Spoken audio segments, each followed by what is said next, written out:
बुखारी और मुस्लिम में एक हदीस है, ईमान बिल्लाह और उसके असरात। हजरत मुआज बिन जबल रज़ियल्लाहु ताला अन्हु कहते हैं कि एक सफर में मैं नबी करीम सल्लल्लाहु अलैहि वसल्लम के पीछे सवारी पर बैठा हुआ था और मेरे और आपके दरमियान सिर्फ कजावे का पिछला हिस्सा ही हाइल था। आपने फरमाया, ए मुआज बिन जबल। मैंने कहा, हुजूर गुलाम हाजिर है, फरमाइए। लेकिन आप खामोश रहे।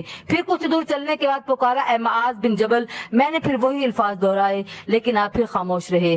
कुछ दूर चलने के बाद आपने फिर पुकारा, ए मुआज बिन जबल। मैंने अर्ज किया, हुजूर गुलाम हाजिर है, इरशाद फरमाइए। तब आपने फरमाया, तुम जानते हो अल्लाह का हक बंदों पर क्या है? मैंने अर्ज किया, अल्लाह ताला और उसके रसूल ही बेहतर इल्म रखते हैं। आपने फरमाया, अल्लाह का हक बंदों पर यह है कि वो उसी की बंदगी करें और बंदगी में किसी गैर को उसका शरीक ना बनाएं। फिर आप सल्लल्लाहु अलैहि वसल्लम ने थोड़ी दूर चलने के बाद फरमाया, ए मुआज। मैंने कहा, इरशाद फरमाइए।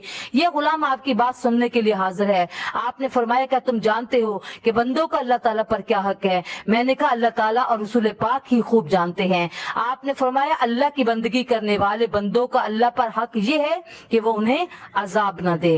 हजरत मुआज बिन जबल के बयान का खुलासा ये है कि मैं आपके बिल्कुल करीब बैठा हुआ था, सुनने और सुनाने में कोई दिक्कत न थी, आपके इरशाद को बड़ी आसानी से सुन सकता था, लेकिन जो बात आप फरमाना चाहते थे बड़ी अहम थी, इसलिए आपने दोबारा पुकारा और कुछ इरशाद नहीं फरमाया।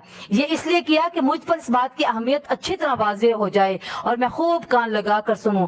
हुजूर अकरम सल्लल्लाहु अलैहि वसल्लम के इरशाद पाक से तौहीद की अहमियत मालूम हुई कि ये जहन्नम के अजाब से बचाने वाली है। जो चीज खुदा के अजाब से बचाने वाली हो और जन्नत का हकदार बनाने वाली हो, इससे ज्यादा कीमती चीज बंदे की निगाह में और क्या होगी।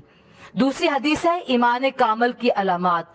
हजूर पाक सल्लल्लाहु अलैहि वसल्लम ने इरशाद फरमाया, जिसने अल्लाह के लिए दोस्ती की और अल्लाह ही के लिए दुश्मनी की, अल्लाह के लिए दिया और अल्लाह के लिए रोक रखा, इसने अपने ईमान को मुकम्मल किया।